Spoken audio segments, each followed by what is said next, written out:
Brought to you by Global St. Angelo's Venture Funding.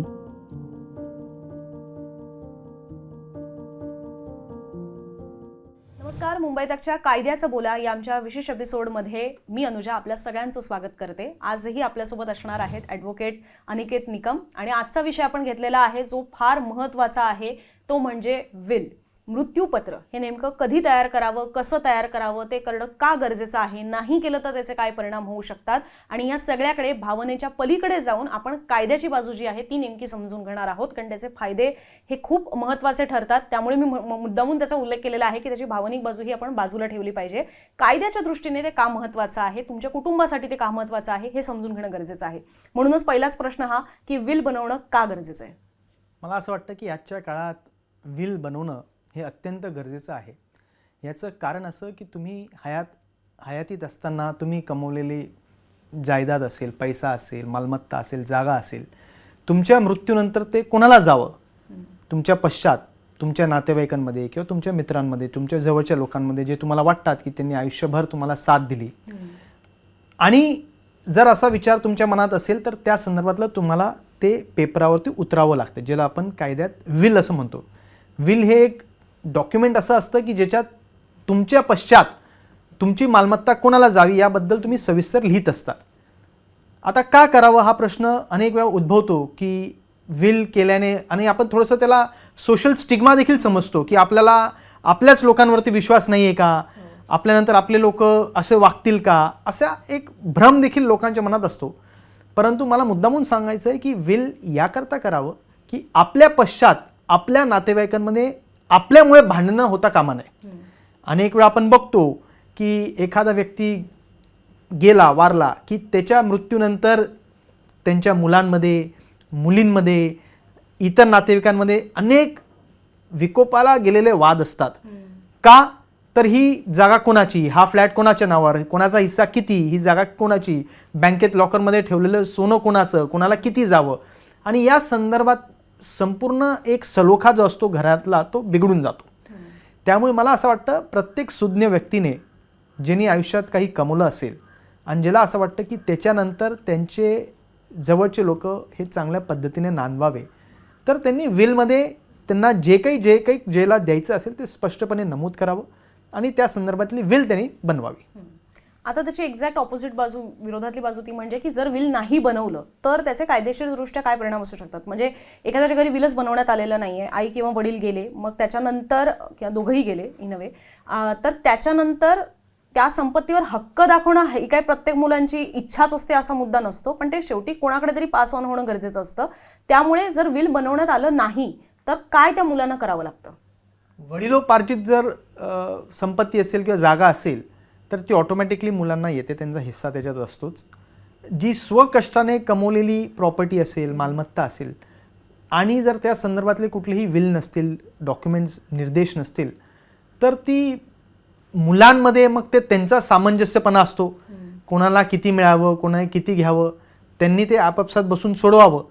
आणि जर तसं सुटत नसेल तर मग ते न्यायालयात जातात, कोर्टात दावे दाखल होतात, वर्षानुवर्षे ते प्रकरण प्रलंबित राहतं, कोणाला त्यातून काहीच मिळत नाही. मिळतं तर फक्त ताण, एकमेकांच्या विरुद्ध असलेला क्रोध, राग, आणि जे नातेसंबंध जपलेले असतात ते कुठेतरी संपुष्टात येतात किंवा कुठेतरी त्याला मोठा असा तडा जात असतो.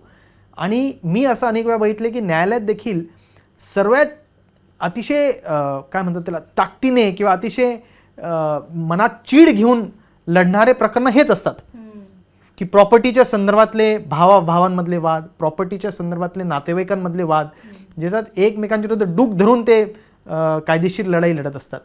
त्यामुळे जर विल नसेल केलं तर तुम्ही सामंजस्यपणा दाखवला पाहिजे, मॅच्युरिटी दाखवली पाहिजे, आणि ठीक आहे ना, सर्वच तुम्हाला मिळालं पाहिजे असंही म्हणणं चुकीचं आहे. किंवा तुम्हाला असं म्हणणं असेल की वडिलांचं माझ्यावरती जास्त किंवा माझ्या भावावरती जास्त प्रेम होतं, एक जे काही असेल, तुम्ही जे तुमचे परिवारातील जे ज्येष्ठ आहेत, जे आता नाही आहेत, त्यांच्या प्रॉपर्टीचं देखरेख अशी करावी की त्यांना देखील जिथे कुठे तुमचे असतील ते आता वारल्यानंतर त्यांना वाटावं की आम्ही चांगले संस्कार आमच्या मुलांवर केलेले आहेत. यातला एक मला अजून उपप्रश्न काढायचा आहे तो म्हणजे की, कारण हे मी माझ्या ओळखीतल्या केसनुसार सांगते की तुम्हाला सिद्ध करावं लागतं मुळात की तुम्हीच ह्यांची मुलं आहात आणि फक्त तुम्हीच आहात, म्हणजे अजूनही कोणी नाहीये. म्हणजे असं होऊ शकतं ना की एखादा भाऊ किंवा बहीण परदेशात राहते आणि इकडे सांगून मोकळं की मीच एकमेव मुलगा आहे, सगळं आता माझ्याकडे ट्रान्सफर झालं पाहिजे वगैरे वगैरे. सो हेही सगळे इश्यूज येऊ शकतात. त्या अनुषंगाने प्रश्न अनेक वेळा येतात. मी स्वतः बघितलेले आहेत की एक व्यक्ती दुबईला राहत होता, भाऊ भारतात राहणाऱ्या भावाने सांगितलं माझा कोणी दुसरा भाऊ नाही आहे, आणि जो दुबईला राहतो त्याला काहीच माहीत नाही. इथे वडील गेल्यानंतर वडिलांचे सर्व शेअर्स या महाराष्ट्रात राहणाऱ्या भावाने लाटले आणि त्यांची व्हॅल्यू होती कोट्यावधी रुपयाची. दुबईच्या भावाला जेव्हा कळलं तेव्हा तो भारतात आला. मग त्यांनी गुन्हा दाखल केला की फॉर्ज केले सिग्नेचर्स, खोट्या सह्या केल्या, आणि मग ते कोर्टात गेलं आणि मग ते लढतच राहिले आयुष्यभर. ना त्याला सुख ना याला सुख. परंतु म्हणून जर तुम्ही वडिलांच्या किंवा तुमच्या आईच्या मृत्यू पश्चात जर तुमचे सर्व भावंडांनी भाऊ बहिणींनी एकत्र बसून हा विषय सोडवला पाहिजे, आणि जर तुम्ही मुद्दामून एखाद्या भाऊ बहीणला टार्गेट करून त्यांना बाजूला सारून मिळवण्याचा प्रयत्न करत असाल तर निश्चितपणे तुमच्यावरती कायदेशीर कारवाई होईल. गुन्हे देखील दाखल होतात की तुम्ही मिसअप्रोप्रिएट केलं, criminal Breach of trust, cheating, forgery अशा स्वरूपाची कलम देखील लागू शकतात. त्यामुळे जर विल झाली नसेल, मी सांगितल्याप्रमाणे मला असं वाटतं की कुठेतरी आपण शहाणपण, मॅच्युरिटी दाखवून सगळ्यांनी मच्युअर्ड व्यक्तीप्रमाणे बसून तो विषय घरातल्या घरात सोडवावा. पण याचं असं काही एक आयडियल एज असतं की या एज पर्यंत आल्यानंतर तरी किमान करणं अपेक्षित आहे? काय? Never Will? विल. हां, नाही, असं काही नसतं. आता कारण बऱ्याचदा कसं होतं ना, नाही. तुम्हाला आजकाल आपण पाहतो की म्हणजे तुम्ही तुम्ही हो. बेडरिडन असू शकते व्यक्ती म्हातारपणात. हृदयविकाराचा झटका येऊ शकतो, असं नाहीये. ते बरोबर आहे, पण तुम्ही जर आयुष्यात काही कमवलं नसेल तर तुम्ही विलच्या माध्यमातून काय द्याल? नाही, आयडियल एज यासाठी, कारण बऱ्याचदा असं होतं की 60-70 नंतर म्हणजे तुम्हाला काही आजार होऊ शकतात. म्हणजे त्याच्यामध्ये तुम्हाला 60 विसरभोळेपणा येऊ शकतो, तुम्ही बेडरिडन होऊ शकता.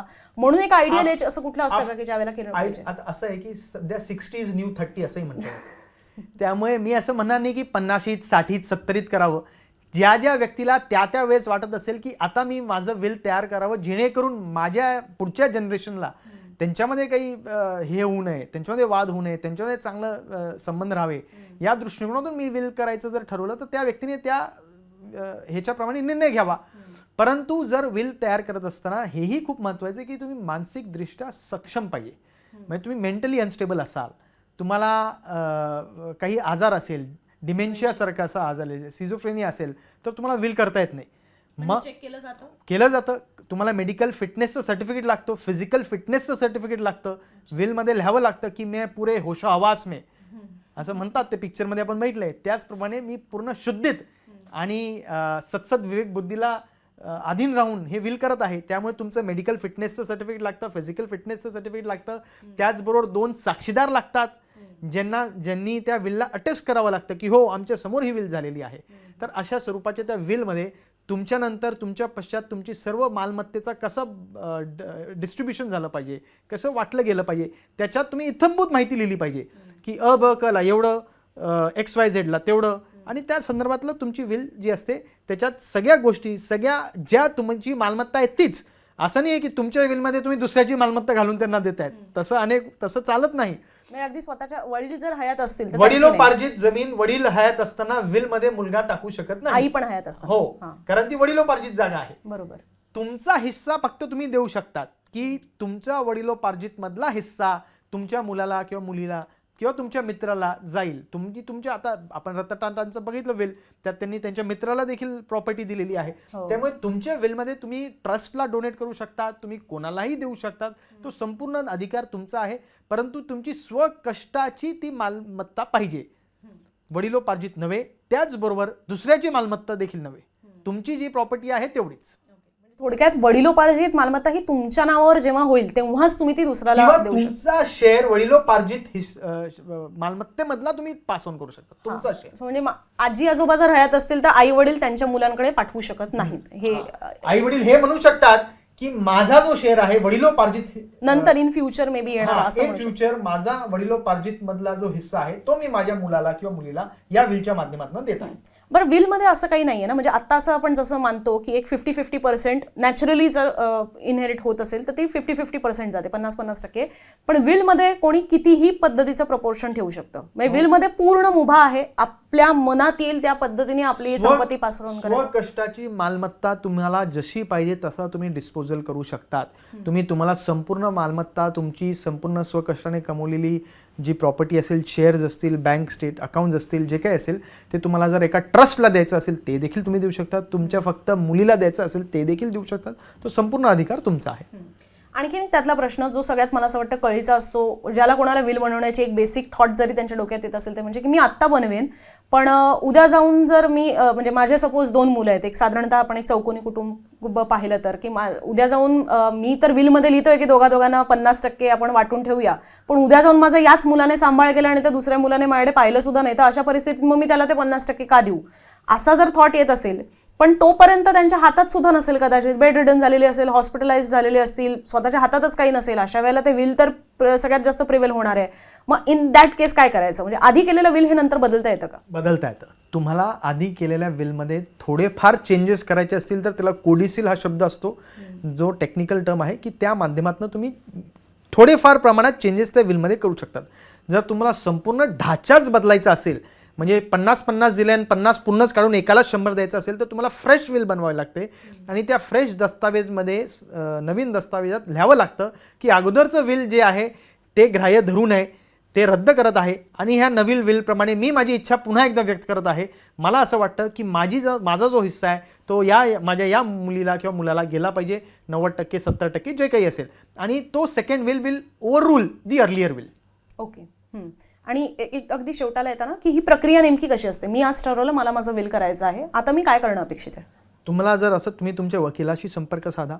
तुम्ही वकिलाला सांगा की मला माझ्या इस्टेटचं असं डिस्ट्रीब्युशन वाटणी करायची आहे आणि त्या संदर्भातले ते विल बनवतात.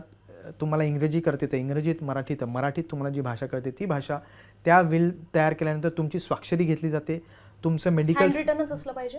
नाही, टाईप पण चालतं. हो. आता तुमची प्रॉपर्टी 100 पानाची असेल, कुठे प्रत्येक 100 पाने लिहित बसणार आहे, तर स्वाक्षरी चालते.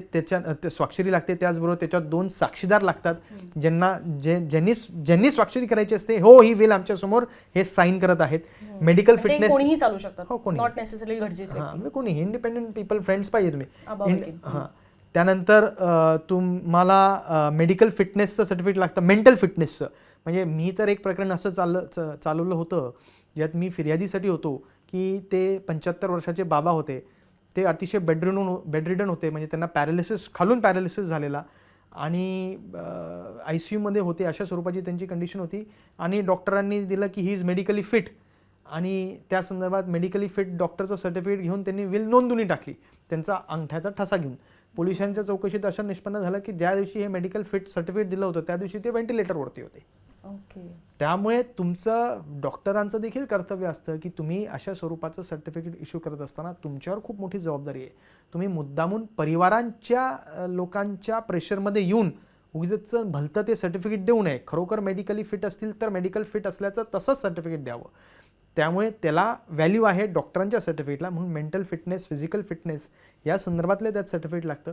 आणि शक्य झालं तर ती विल रजिस्टर देखील करायचं रजिस्ट्रेशन ऑफिसमध्ये, जेणेकरून त्याला एक ऑथेंटिसिटी मिळत असते. हे झाल्यानंतर ते विल अस्तित्वात येत असतं. तुमची इच्छा त्या संपूर्ण दस्तावेजात कॅप्चर होत असते. म्हणजे थोडक्यात फेक विल सुद्धा असेल, बनवण्यात आलेलं असेल, तुमच्यात असं निदर्शनास आलं असेल तर त्याही विरोधात तुम्ही कारवाई करू शकता. आणि मला असं वाटतं की या साधारणतः एक 15 मिनिटांचाच तुम्हाला हा व्हिडिओ वाटला असेल, पण त्याच्यातनं हा अर्थ फार मोठा निघतो की का विल बनवणं, मृत्यूपत्र तुमचं बनवणं हे गरजेचं आहे. अन्यथा मनात कितीही ठरवलेलं असेल तरी सुद्धा ते कोर्टाचे उंबरठे हे झिजवावेच लागतील. आणि तो त्रास जर आपल्या मुलांना द्यायचा नसेल, तो टाळायचा असेल, तर तुमचं विल बनवणं हे का गरजेचं आहे हा मेसेज या व्हिडिओमधनं देणं फार गरजेचं होतं. तो आम्ही तुमच्यापर्यंत दिलेला आहे. तुमच्या याबद्दलच्या प्रतिक्रिया किंवा यातनं सुद्धा तुम्हाला काही प्रश्न पडले असतील तर ते नक्की कॉमेंट बॉक्समध्ये टाका.